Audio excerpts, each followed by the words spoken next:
I don't really like going to concerts, but I was at one with a friend because she asked me to go, and while we were talking, she asked, "Where do you feel most authentically yourself?"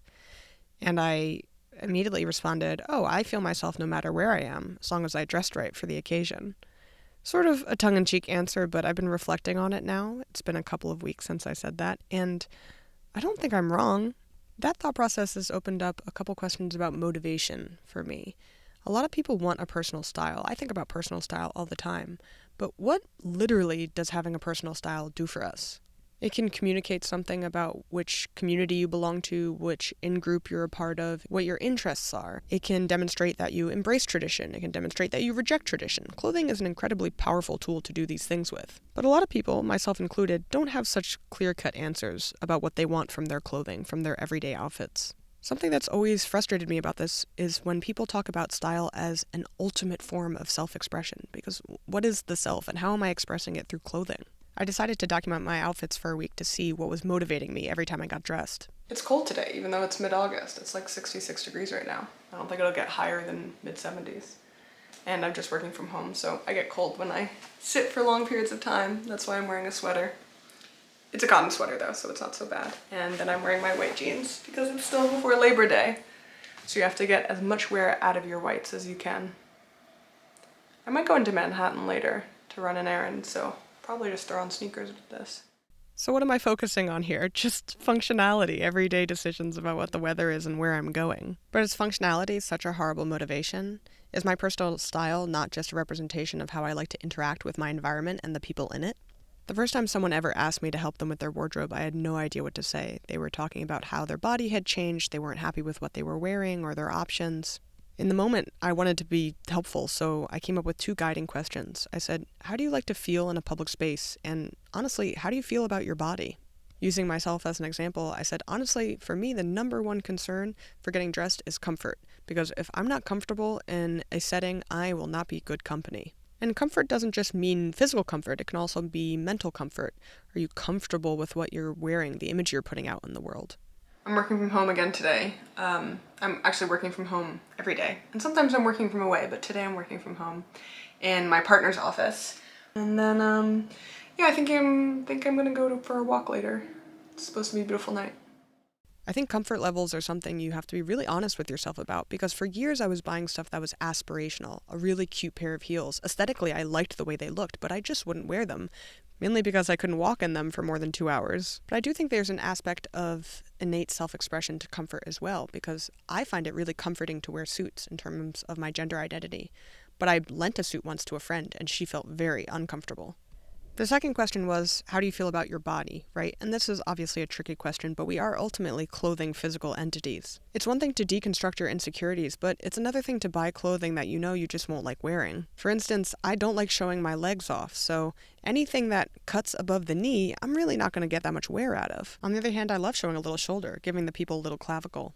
This spring I was making fun of people in LA who wear outerwear and then open-toed shoes outside because I'm like, what weather are you dressing for? And then today I wore a sweater and sandals, but it's because I hurt my foot and I didn't really want to put sneakers on.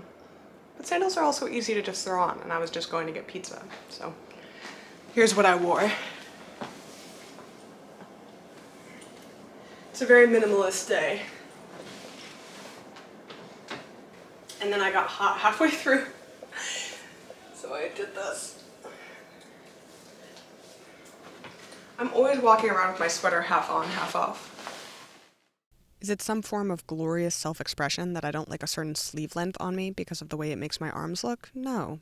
But it does ultimately work to create some wardrobe cohesiveness that I like certain sleeve lengths or the way a pant leg falls on me. So these are the questions and these are the answers, right? What am I comfortable wearing? I like flat shoes and boxy, maybe more masculine silhouettes. How do I like to feel in a public space? Ultimately, the answer is probably in control. Is that something to be in therapy about? Yes, probably, and I am, but something that I think is so interesting about craving control over your public image is that a lot of people may have that same motivational factor and yet come to very different conclusions. When I think about control, I want a wardrobe that is muted, that is unobtrusive, that is armored, that is protective, that covers me up. But other people may dress very outlandishly, very provocatively, because that's another way to control public opinion, right? You keep them talking about what you want them to talk about. I'm in my partner's cousin's beach house. It's late August, you know, you gotta go to the beach. I feel like this outfit is very much you can take the girl out of the city, but you can't take the city out of the girl.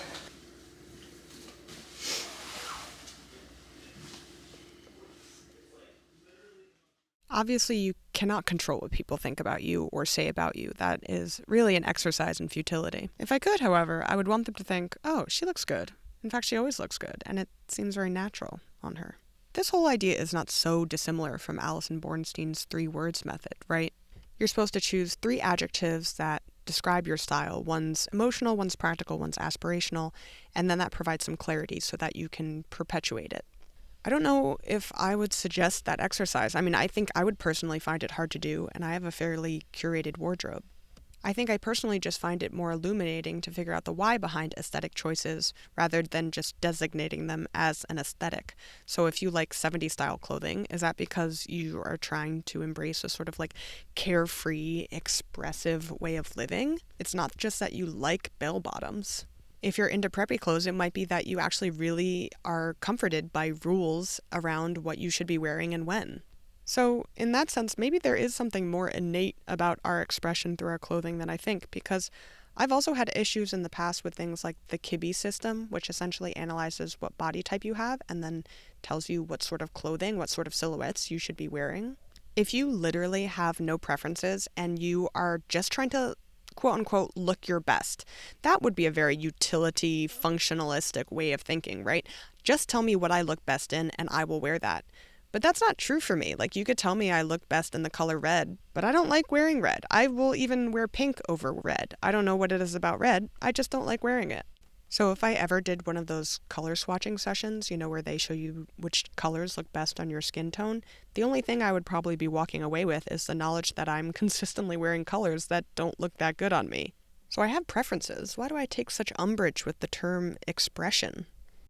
We're going shopping today, so I wanted to wear comfortable sneakers because we're going to be walking around, and I ran out of no-show socks, so I'm wearing these socks that I got from Bodega, which have, what is her name? It's like Betty Boop if she smoked too much weed and also lived in Bikini Bottom. Let me just show you the socks. Right? So anyway, those are the socks. I'm bringing a little sweater because I get cold in the subway. I'm bringing this big leather sort of tote to fit a lot of stuff in if we wind up buying stuff. The only thing I need is hiking gear because I'm hiking the Dolomites with my family in the next couple of weeks, and I don't own hiking shoes or hiking boots for that matter. So we're gonna be in Soho.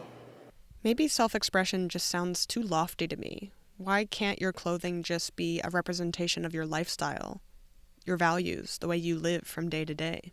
But now don't get me wrong, I love a little creativity when it comes to putting together an outfit. There's no reason why authenticity needs to reign supreme every day of your life. You can ask all these questions about why you wear the clothes you do or how to build a wardrobe that makes you feel the most like yourself, but at the end of the day, there's something to say for having fun. Obviously, I don't usually dress like this, but I'm going to a party tonight and the theme is fairy garden. So I am nothing if not loyal to a theme, and I will throw everything out the window to be loyal to a theme. This is what I have going on. This is my idea.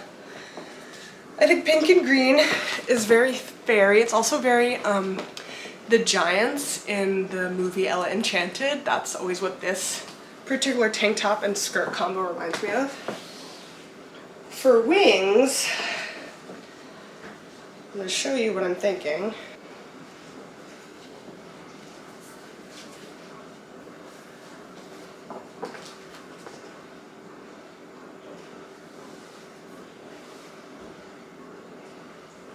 Just something like this, and then I can kind of, you know, hold them, dance with them a little bit, my wings.